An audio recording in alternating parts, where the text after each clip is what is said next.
Je souhaiterais revenir sur la réunion du Conseil de sécurité des Nations Unies consacrée à la République centrafricaine qui a eu lieu jeudi dernier à New York, plus particulièrement sur l'intervention de la représentante spéciale du secrétaire général Valentine Rugwabiza, qui a détaillé les initiatives et activités principales actuellement mises en œuvre par la MINUSCA en soutien aux autorités centrafricaines, que ce soit au niveau national ou local.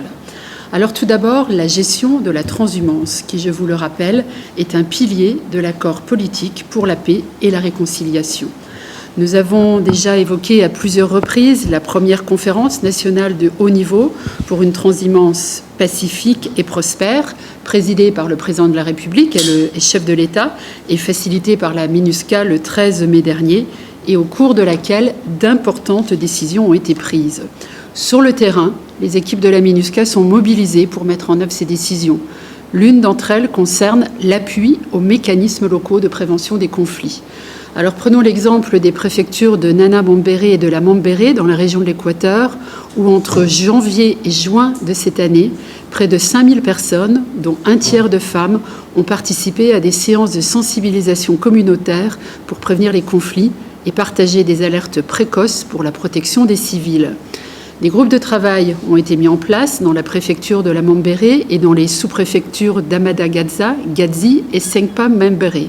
À Boire et à Bas, ces groupes ont été redynamisés. 5 missions d'appui au comité de protection, impliquant plus de 500 participants, ont également été conduites pour gérer pacifiquement les conflits liés à la transhumance. Enfin, la MINUSCA a soutenu la cartographie des couloirs de transhumance dans la Nana Mambéré. Au total, ces activités ont concerné plus de 6000 personnes sur une période de 6 mois.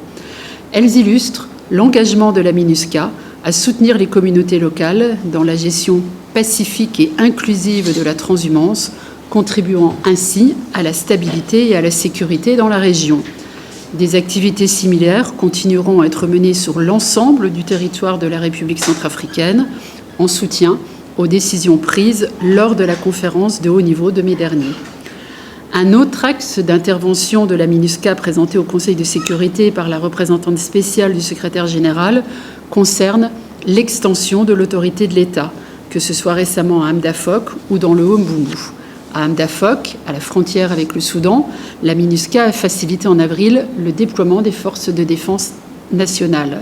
Dans la préfecture du Haut-Mbungu, dans le sud-est du pays, la réhabilitation en cours de l'axe routier Bangassou-Obobambouti devrait permettre l'extension de l'autorité administrative et sécuritaire de l'État dans une région jusqu'à présent difficile d'accès. Le déploiement de la force de la MINUSCA à Bambouti rassure les populations et, selon le chef du centre de santé de la ville, des habitants qui s'étaient réfugiés au Soudan du Sud commencent à rentrer chez eux pour se construire une nouvelle vie. Le soutien multiforme de la MINUSCA, conformément à son mandat aux préparatifs des élections locales, est le troisième point sur lequel je souhaiterais revenir.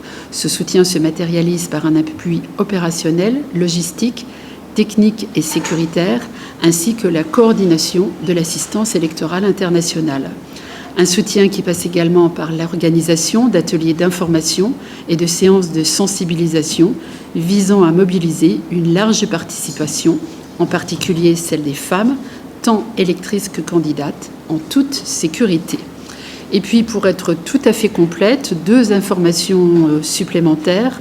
Tout d'abord, hier, la remise par l'unité d'exécution du programme national de désarmement, démobilisation, réintégration et rapatriement, UEPNDDRR, de 311 armes de guerre fonctionnelles au ministère de la Défense nationale. Toutes ces armes qui ont été collectées auprès des ex-combattants lors d'opérations de DDR effectuées dans plusieurs préfectures du pays ont été vérifiées, remontées et marquées. À ce jour, selon les dernières statistiques disponibles, plus de 4800 ex-combattants ont été désarmés dans le cadre du programme national désarmement, démobilisation, réintégration et rapatriement. Un programme auquel la MINUSCA apporte un appui technique, logistique, financier et sécuritaire. Et puis enfin, la participation les 26 et 27 juin dernier à New York du chef de la composante police de la MINUSCA, le commissaire de police Christophe Bizimungu, à la 4e session du sommet des chefs de police des Nations Unies. Cet événement a également réuni des ministres de l'Intérieur, et leurs discussions ont porté sur les défis en matière de sécurité et le renforcement de la paix internationale. Actuellement, plus de 6 000 officiers déployés par 94 États membres sont mis à la disposition de la police des Nations Unies, dont près de 3 000 en République centrafricaine.